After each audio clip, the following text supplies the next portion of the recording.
All right, good morning, everyone. Hey, Harriet, can you hear me okay?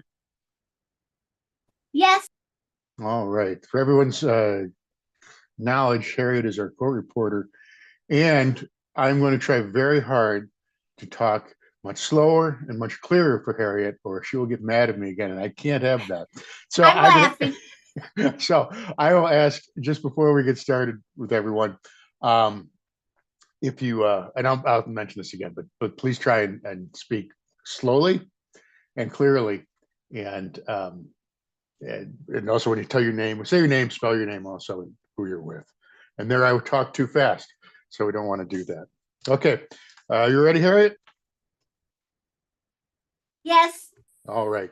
We should go on the record with proceeding number 24R-0165TR in the matter of proposed amendments to the Commission's Transportation Network Company Rules for Code of Colorado Regulations 723-6, implementing Senate Bill 23-187 and establishing different tiers of permit fees for transportation network companies. I'm Administrative Law Judge Robert Garvey. Today is the 20th of June, 2024 at approximately 11:30 a.m. And this proceeding comes on for a rulemaking hearing to take public comment or take comment overall. And first off, I'll just notice for the record that we received two comments uh, and just initial comments. We received zero comments of reply comments concerning this matter.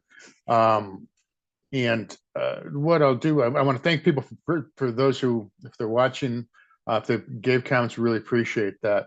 It helps a lot. People come here, we appreciate that as well. It makes my job much easier. It makes the staff's job much easier when we know what everyone thinks. So, because we take that into consideration, and it goes a long way in making things run a lot better, I think, at least. The way I'll proceed here is if anyone wants to talk, if you raise your hand, as it said before, I'll try and call on you. Again, for my court reporter, please try and talk slowly and clearly. I read something the other day that said if you speak slowly, you believe more in what you're talking about. So take that for what it's worth. I don't know if it's true. Sometimes I talk fast. Maybe it's true, maybe it's not.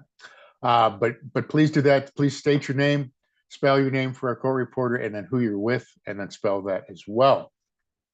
So I'll leave it open right now. I see we have two people who are here from the public or from different groups, if they would like to speak.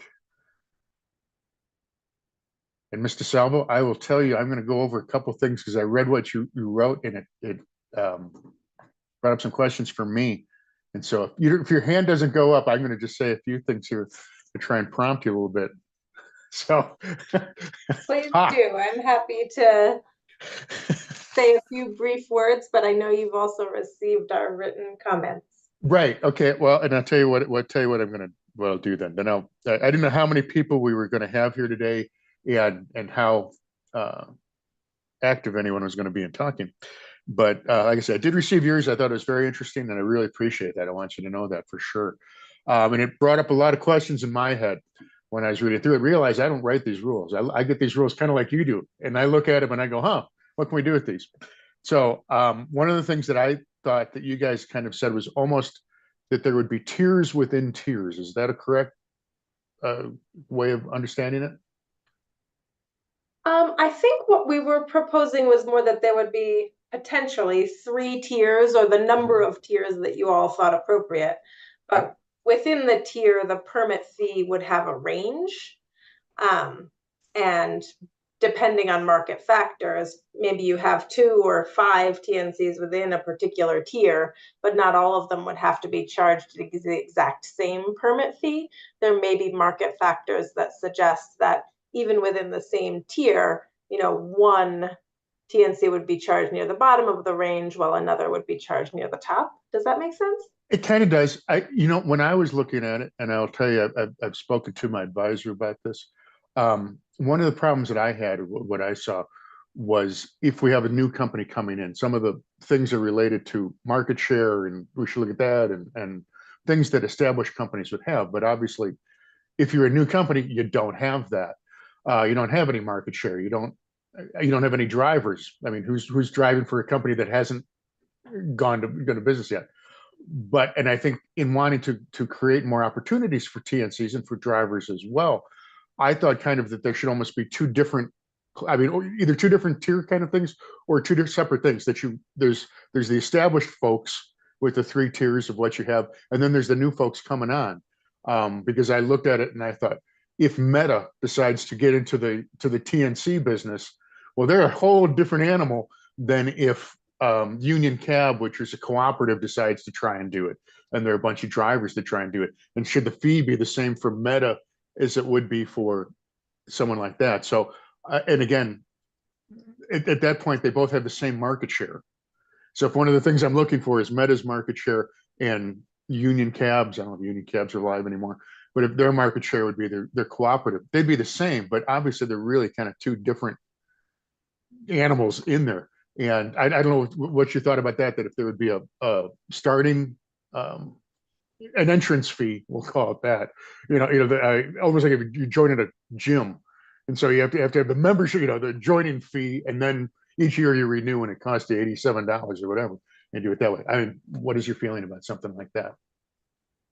Um, I mean, I think all of the market factors that you're referring to, like those would make a lot of sense in terms of making sure that companies that are affiliated with, a Meta or a large corporate actor in our economy more broadly, that those entities would pay higher permit fees than, say, a cooperative. I think those are market factors, reflected in the statutory language and would absolutely be appropriate here. I think our broader concern is really that the proposed regulation itself doesn't offer that clarity. And I think the lack of clarity in the rule functions to really entrench the existing duopoly. So to the extent that you had, two new market entrants, one affiliated with a large and existing company and one that's a cooperative, perhaps they're both in a third tier. And the range for that third tier ranges from 0 permit fee in year one up to X amount. And the cooperative that's brand new pays 0, right? That would make sense, absolutely, as a policy matter. But I think the key here is to spell out what that is in the rule so that new market entrants know and can anticipate those costs. Well, and I'm guessing from that comment that you're looking for a dollar figure to be in there. Is that correct or not? I think it would make sense to have dollar figure ranges for 3 or 4 tiers, whatever the commission deems appropriate, to have a range for each of those tiers, and then to describe the market factors that would impact where within the range a particular TNC would fall. I tell you the problem with that. Here's the problem that I see with that. And it kind of goes to, I had to do towing rules a few years ago, and it used to single out exactly how much this was and how much you got for different tows and stuff like that. But the problem is every time as the years go by, you have to redo a new rulemaking every year because that changes. And part of the law that I saw in there says that these fees should be directly related to the cost of regulation of the TNCs. And so I mean, I see some volatility into what they're going to be. What I was thinking, and I don't know if this would work for you, is basically it's and the way it's stated in the law as well is that it has to be on the web page. And so there would be basically a every January, whatever, 15th, that would be the rate for the year, and it would be redone each year on that web page. And that's kind of what we do with the towing rules, at least if it has not changed. I left the commission a while, but we changed that then, and hopefully it still is in place. And as the cost of living goes in, that would make an increase on that. And so that's posted. Same thing here, that if suddenly there's 10 TNCs on the market, maybe you're either getting more money or it costs more money to regulate them. I don't know which you would know that way. So there would be a change in that. But otherwise, you'd have to go through a rulemaking each time you did that. But I think this meets the law that it would be on the website. It would give the clarity to different TNCs because they could just look on the website, and the cost to enter the market would be there. It just wouldn't be placed in the rules.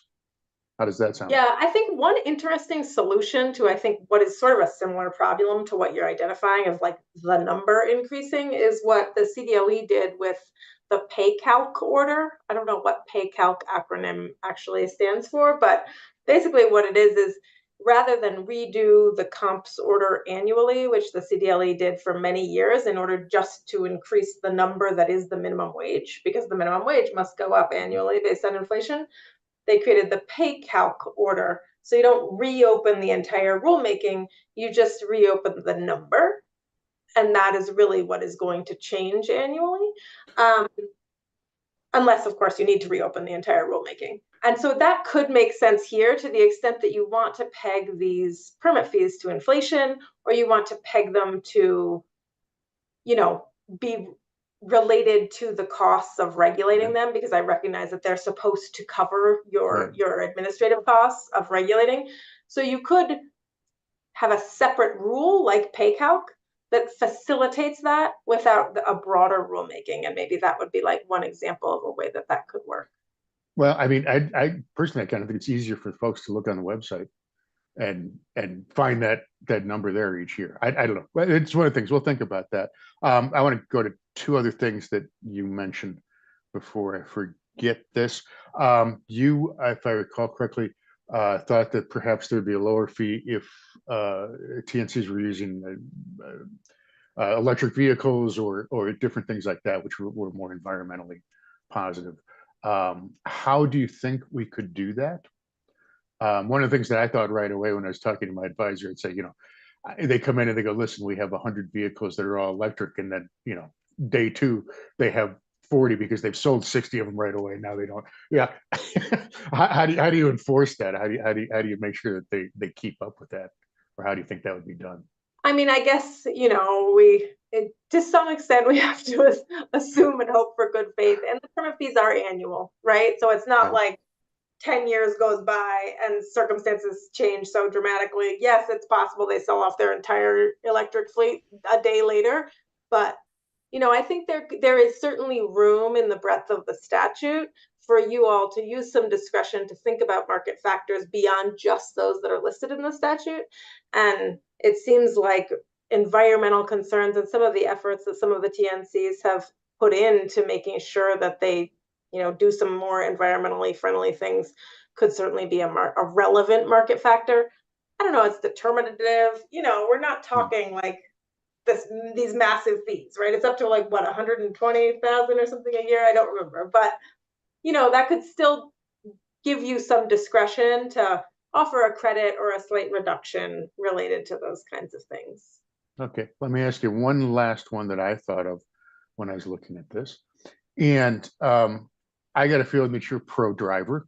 And what would you think about something being done? I don't know how this would work, but if something was done, which I think there's a big question, certainly with TNCs and them not being technically employees of the drivers not being technical employees of the TNCs. If things were done that were provided benefits to the drivers that made them more of an employee, do you think that could be something that could be looked at to lower the yearly fee for them, to encourage them? I mean, obviously I don't think a Lyft or an Uber is going to suddenly start paying insurance for everybody, but if someone's trying to start to break into the market and they want to have fewer drivers, but they pay those drivers in or give benefits. Do you think that's something that could be should or could be considered for I in think this the case? statute absolutely gives you all that discretion. Yeah, I think to the extent that a TNC provides drivers with W-2s at the end of the calendar year and recognizes them as employees, I certainly think that could be a factor to be considered for reduction of permit fees. I think you would have that authority, absolutely. Okay. All right. Well, I peppered you enough when you didn't even raise your hand, Mr. Silva. So I appreciate that. But I do have a hand up now, and I am not even going to attempt to pronounce your name, sir or madam. I don't know which one it is. So I want you to turn on your camera and you can say your name, tell me who you're representing, and then please spell all those things for my court reporter. Hi, yeah, my name is Okan, the first four letter. Okay. So OKAN. The other one is Bekaroğlu, my last name. So I have things to do in this area, about the staff, the raising their salaries. So I am representing Odin Rideshare. So I am trying to start the local rideshare company in Colorado. I have my Okay. own app. Yeah. Could you say the company name again? I didn't catch that, and my Odin, court reporter probably didn't either. And yeah, spell it for me. Odin, ODIN, Rideshare, a company. So I just started. I just released my app like 3 months ago. Right now, I am running the company as a limo company, Okay. but I am trying to turn the limo company as a rideshare company as a TNC. So I am focused on in all over the Colorado. So mostly around the ski areas, Aspen, Vail, Breckenridge, the Steamboat Springs. All those areas need a rideshare company. The Uber and Lyft not operating well at there because they are not paying enough to the driver to work there. Yeah, that's why I am starting this company. So my main issue is about the insurance fees and the TNC fees.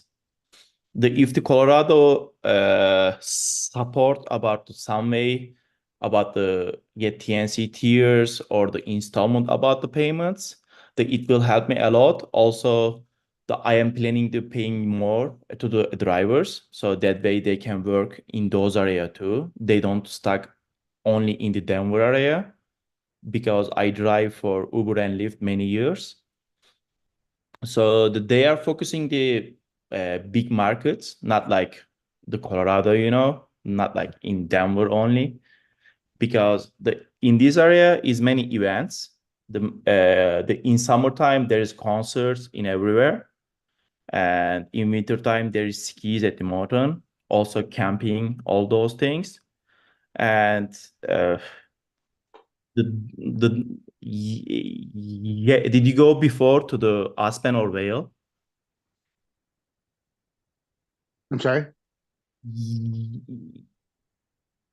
Yeah, did you go for a vacation to the Vail or Aspen before? Have I?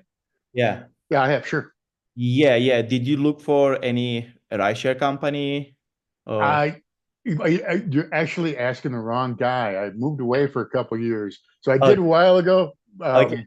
But it's been a few years since I've been up there. But I did not. I gotta tell you, I didn't at that time because I drove up there. I drove up there. I drove up there. Yeah, in those areas, his main issue is a transportation. There is no enough transportation in those areas. Even the money doesn't matter. You can find any driver at there. Hmm. Yeah. That's why I am focused on those areas in whole Colorado because there was an event last week in Aspen. It was wine festival. So there was no enough a driver at there. No one, even the taxi companies can't enough for those area. Yeah, Yeah. that's why no. Yeah. That's why no one use Uber or Lyft at there. The Uber is rarely, but the Lyft none at there. Can I ask you a question? Yes. Um, so you said you worked for Uber and Lyft. You drove for Uber and Lyft for a while, Yes. then, right? So Yes. you know how you're not an employee of the company. You're independent contractor, right? Yes. When you did that, is for your company. Are you intending on making them independent contractors as well, or would Yes. you have them? Okay, that's why I make sure about that. Okay. Yes, because I want to pay better to the driver because I suffered that a lot. What you earn on Uber and Lyft, you earn only as a profit is like a 10% or 20%. From the all total. The 30%, the Uber and Lyft takes it. And the other 30% or 40%, all the expense. You know, if you are a black driver, the black SUV vehicle drivers, you are spending out to the Uber black, right? yes, yes, Okay. yes, Uber Black. So you spend a lot of the insurance companies, you know, do you pay like a 40 grand a year for the insurances only? Okay. Yeah, Oh, yeah, that's why I am focused on these area because the driver suffers a lot about this. No one wants to drive for Uber and Lyft anymore. okay. All right. Okay. Thank you very much. I appreciate that. And I'm going to call you Okan, okay? Yes, I don't yes. want to, I don't want to try your last name. Yeah, the last time is hard. I'll just screw it up. So, Okan, thank you Yeah. very much. I really appreciate you being here. Appreciate you, Karen. Appreciate your input very, very, very much. Like I say, it's really helpful to me, and I think it's helpful. I think it's helpful to the people you hopefully might be your customers too. So, I'll leave that here. Mr. Salvo, you don't have to turn on if you want. You can turn on if you want to say anything more. Um, you don't I'm have all to. set. I really appreciate your consideration of our comments and the additional clarity. Yeah, no problem. No, no. Like I say, rulemakings where I don't get comments are somewhat easy, somewhat difficult. You just hope you're making the right. You hope it was set up right. But comments I really do appreciate, really, and written ones especially, because then I can examine them and I get thoughts. If I hear them orally, sometimes I lose my train of thought before you stop talking, and I can ask the question. But thank you very much. You can stay. You can leave. I think Thank you. no problem. We'll keep this open a little bit for about another 30 minutes to see if someone shows up late. So when we'll monitor from here. So I'm going to take a recess now, and we'll monitor. We'll come back on. It's 11:53. So at 12:30, I'll come back on and see if we have anyone else who wants to speak. Okan, you can stay as well if you want to. You don't have to. But it's up to you. There might be more at 12:30. There might not be.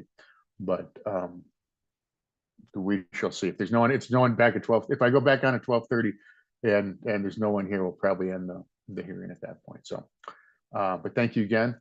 And I'll take a short break and be back in about a little over 30 minutes. Thank you.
All right, we shall go back on the record with proceeding 24R-0165TR. I don't see that we have anyone new here. Okan is still here, but no one new has joined us. That being the case, we'll probably close this up. But before we do, does the staff of the PC have anything they want to add to this discussion before we close it all out? Mr. Riley? Yes, thank you, Your Honor. Nathan Riley, last name Riley. I'm the Section Chief for Transportation at the Colorado Public Utilities Commission. Just to provide, a little bit of historical context here, and I know some of this was in the NOPR itself, but I just wanted to hit on a few things real quick. So historically, the permit fees for TNCs were put in statute as part of the original TNC legislation. That was Senate Bill 14125. Those fees were found outlined in our 40-10.1606 CRS statute. And it did set the annual permit fees for TNCs at $111,250. So $111,250. Since this was what was in the statute, this is what the PUC has charged TNC applicants for the past 10 years. That's just what we've been doing. However, the 606 statute, which governed that fee, was altered more recently pursuant to Senate Bill 23-187. The statutory amendments repealed that existing fee, which again had been in place dating back to 2014, as of January 1st of 2024 this year. In its place, the statute now directs the TNC fees to be administratively set, subject to EDO approval. That's the Executive Director's Office of the Department of Regulatory Agencies. Furthermore, the statutory changes provided the latitude to create these new TNC fee tiers, which is kind of what we've been talking about today, whereby the relevant market factors could be considered to determine appropriate fee levels for respective TNC applicants and operations. So basically, given these statutory changes, this put us in a position where we had to put something in place just to compensate for this now eliminated statutory fee, which again, that was repealed effective January 1st of this year. We had explored just simply allowing that old permit fee, which is actually now the statutory cap for the fees, to continue effective in January of this year. But based on our conversations with the TNC permit holders and other stakeholders, we were seeing a significant push to implement the new tiered model that we had created, which was the result of the stakeholder meetings we held with the TNCs and various other stakeholders back in July of 2023, shortly after SB 23-187 was passed. All the currently permitted TNCs and even some of the prospective TNCs that we had been in touch with were on board with this plan. So we went ahead and just administratively set that TNC fees to comport with that model. So far, it seems to be working fairly well. And even though we only have had one new TNC permit issued since January of 2024, we've had probably no less than a dozen prospective TNC applicants reach out and express interest in at least discussing or potentially even obtaining a TNC permit. However, just based on what I've seen, when we have disclosed to them all the different criteria that goes along with being a TNC, so the things they have to meet just in order to get the permit in the first place, or to just be compliant with the permit after they get it.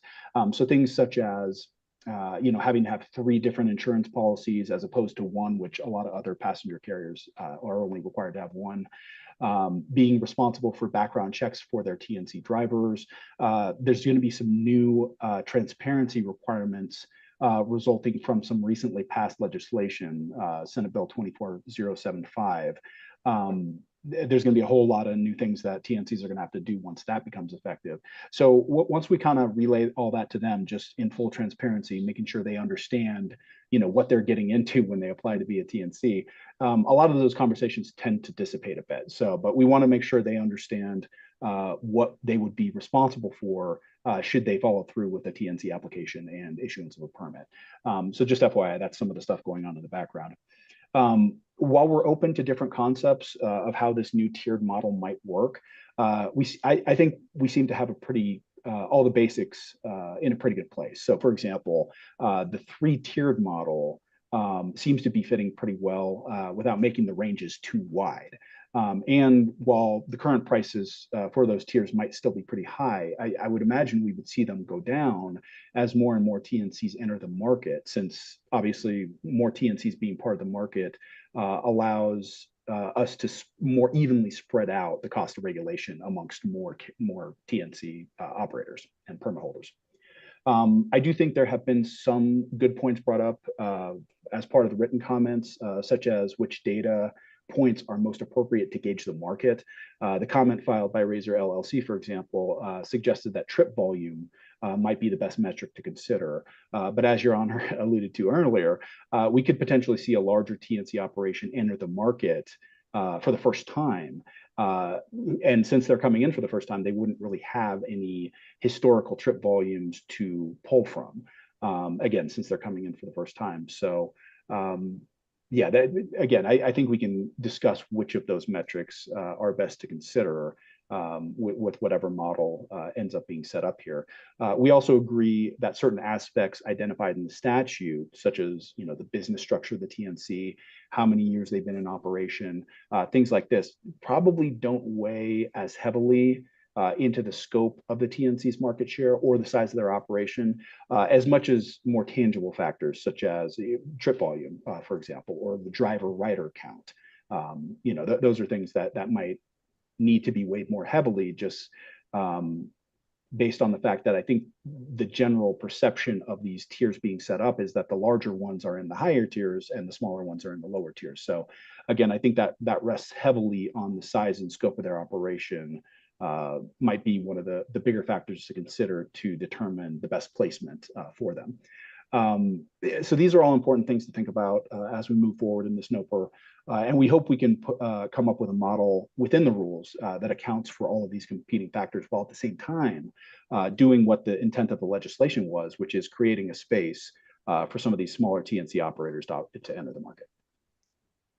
Very good. Mr. Riley, appreciate that very much. I think it puts a nice little overview of what's going on here and the rules as presented so far in the NOPR. All right. I don't see anyone else here. Okan, thank you very much again for showing up and being here. Again, speaking for the commission, I do appreciate you being here and providing comment for me today. Again, very helpful, and always encourage that to happen. But with there being no one else, we've been going for about an hour and no one else has shown up. I'm going to adjourn this NOPR and hopefully we'll get a decision out sometime soon. So we're in adjournment. Thank you very much.